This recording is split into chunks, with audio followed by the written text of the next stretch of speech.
service, and there's a saying in the military that keep your old friends, make new. The latter are silver, but the former are sorry. Make new friends, and keep your old, because the former are silver and the latter are gold. And as someone who was scattered across the country for the longest time, made some new friends in the military, but by gosh, my friends are gold, and I see them all here today, and it's awesome to see. I can't improve on the ceremony today. It was so beautiful, and Cheryl, you did a wonderful job. I asked Tracy if I could just talk for a bit about, because I wanted Greg's sons to know just a little bit about Greg and some of the fun things we did. Ryan, come over here. And we talked about how, it was spoken earlier, how Greg was kind and a wonderful human being, and I have no issue with that, of course, but that didn't mean he couldn't be a smartass from time to time. And one time we were at the cottage, and the tunes were blasting, and my neighbor, my mom's age, I guess, he came across the road. I don't know why. Well, I know why he did that, because we had the tunes so loud you could hear it staining. But he came across the road, and he had, instead of just asking me to turn the music down, he had the Criminal Code of Canada, and he opened it up and he handed it to me, and it was open to do not disturb the peace, and don't be a stupid drunk from Malton, and all that stuff, right? So he, anyway, so I looked at that and I said, "Oh, I'm so sorry." And Greg looks at me and says, "Why don't you look up trespassing in that, pal?" Oh my God! So I told my mom about that, and I figured for the 400th time she's going to say, "Okay, Willie, you're not going to cottage, no more. No, you're not going to cottage with your Malton friends anymore." But she thought it was really pretty funny and clever, so she didn't like him anyway. So she liked that. That's good, Willie. But Greg had nothing could faze that guy. And I'm sure he had worries like we all did, but nothing could faze him. And there was one time Andy and, where you are, Andy, but Andy and I were driving, and Greg was in the back seat. It was about 2 in the morning, and Greg's sleeping in the back seat of my Monarch. And I said to Greg, or I said to Andy, "Oh, look, your sunbox, Toronto sunbox. Let's steal that." So Andy and I got out. We picked up this Toronto sunbox, opened up the door, and Greg's passed out in the back, right? And most of us, everyone here in this room, would, in that situation, wake up and say, "What's going on? What are you doing, man? What are you thinking?" But not Greg. It's just boom. "Oh, we're stealing a sunbox. Okay." And he just step back and, "Okay, get it in here. Watch the light. Okay, good. It's in there. Good. Okay, I'm back." So you know why he was managing a shop, right? He just had this, obviously this critical thinking and this beautiful management thought even way back then. So we left, and Bucky and I were talking about this earlier. He and Bucky and Bobby Tom and I and Greg left on a Monday or Wednesday or some silly thing, just to go up north, and for no other reason than to go up north with no plans, no strategy, nothing. And we ended up in an island in Algonquin Park, and I can remember we're having this bonfire, and Greg and I fall asleep by the fire. And at some point in the middle of the night, for whatever reason, I woke up, and I put a log on the fire, and I look over at Greg, and his whole face is covered in about a centimeter of gray ash. And he's just lying there. I guess the wind had come up or something like that. So I always remember this, whenever I have a bonfire, I think of this night. Well, I did, I just looked over and I went, it all blew off. It all blew off with Greg's face, and I just went back to sleep. And then the next day, I wanted to go further into the interior. And Greg and Bobby Tom, they didn't want to go. They wanted nothing of this. And so we're out in the canoe and we're fishing, and 6 canoes go by with girls in it. And Greg and Bobby yell out, where are you guys going?" And they said, "Oh, we're going to this lake down there." And then Greg and Bobby start paddling into the camp. "I thought we were staying here." No, we're following those girls." I said, No, I've already made the decision. We're not going anywhere. And they said, no, we're going. I said, "Well, I'm not doing nothing." And in my 24 years in the military, I've never seen two guys tear down a camp so fast in my life. They loaded the canoe and off we went.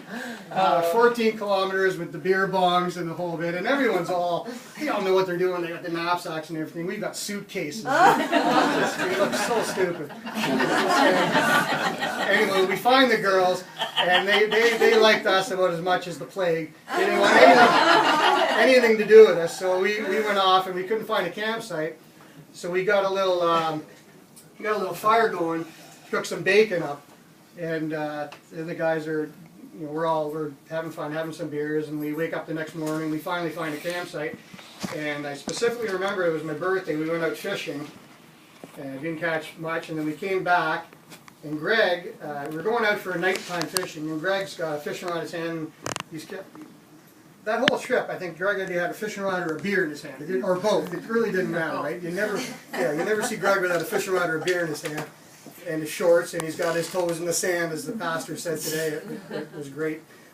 And he looks over across the lake, and he says, "Wow, look at all the bonfires. Must be a big party over there." And I looked at Bobby Tom, and no, I don't think so, Greg. That's a forest fire. That's a forest fire. So we all get in one canoe, and Bobby brings a pot, and we're paddling across the lake, and I'm yelling at, "Fire! Fire!" And there's no one around. It's the middle of Algonquin Park. And Greg looks back and he says, "Willie, shut up, man. There's no one around."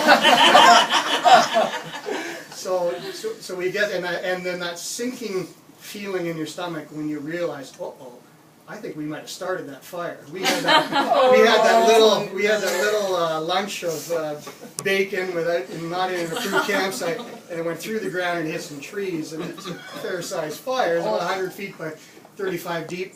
So we get out, and we're working on adrenaline. I lost my shoe at one point, and Bobby Tom said, "Bobby, you go get help," because he's the only guy who knew how to really use a canoe really well. So he took off, and he ended up with these two really pretty teachers, and they wouldn't let him. and I guess there's a story there too. Yeah, he told us the next day. He says, "Yeah, they wouldn't let me go out. It was too windy," and I told them, "Oh, the fire's almost out anyway." And it wasn't out. It's 11 o'clock at night, and it's sparking, and it was really frustrating because we'd dig something and put it out, and then it would come back up again 3 minutes later. But we had a system where we're saying, okay, I'd say, "Greg, are you okay?" "Yeah, I'm good." "Willie, you okay?" "Yeah, I'm good, man, I'm good." I didn't hear from him for about 15 minutes, or so, and I said, "Greg, you okay?" And I didn't hear from him, so I walked down to the water, and I look over. He's leaning against a tree. He's taking a break. And I said, in language less colorful than I use now, I said, "What the heck are you doing, man?" And he says, "I'm trying to figure out how to put this fire out." I said, "All right, you just do that. I'm going back. We got some duties here at hand. I'm going back." Let me know how. Yeah. Let me know. I'm on my cell. Right? We have cell phones back then. So anyway, in fairness to Greg, Mr. Unflappable, whether it was the break or whatever, he did figure out how to put the fire out. And the problem we were having was that the first 6 inches or so is all combustible, right? It's all leaves and stuff. So he says, "Oh, Willie, you got to dig right down to the soil and then put it back up onto the trees and up onto the sparks." And then everything went away. So we, maybe till 4 in the morning, we finally, because of Greg's break, we figured it out, and we walked another 40 yards to a campsite, and the adrenaline's all down, and we're cold, so we got a bonfire going. Oh my God! Another fire. Man, I'm stressed. Greg, what if the fire comes back again, Greg? He says, "Well, you're going to see a 60-foot tall flame. Don't worry about it. Go to sleep." So that's just Greg, right, and his unflappableness. So we had to walk back, and then Bobby came, and the next day we saw him in the morning. He told us a story about sleeping in the tent with these two teachers while we were fighting it. So then the Rangers came, and then the fire people came, and they're looking at us and said, well, were you guys looking to get paid for this fire? And I look over at Greg and he's, that smile on Greg's face. Yeah, yeah, hell yeah. Well, it wasn't what was in our minds at the time, but by golly, if you can pay us, then that's what we can do. Yeah, that's $70 of beer money. So, All right. yeah. And then so then on the way back home, Greg and I, a bear came across, and I hit it with my Comet, the mighty Comet, and so I killed the bear. So I've got, that summer I went to Ontario Place, and I had a picture of me. I had a picture of me drawn fighting the fire and a little bear in the corner, so it's on my wall all the time. And that's what I just wanted everyone to know that story, because it's the funniest thing, and it just reminds me all the time. And people in the military, they come through and they ask me about that story, and people who don't even know Greg, you know that story, and they laugh their asses off. So I mean that's. Hey Willie, would you mind if I said something? Yeah. My dad shared that story with us. Oh, did he? Awesome. We've heard the story. Yep. So Willie, it was a good story, and Greg told it And now you know what can be. with such pride how you and him fought the forest fire. Saved Algonquin. Saved Algonquin, but yeah.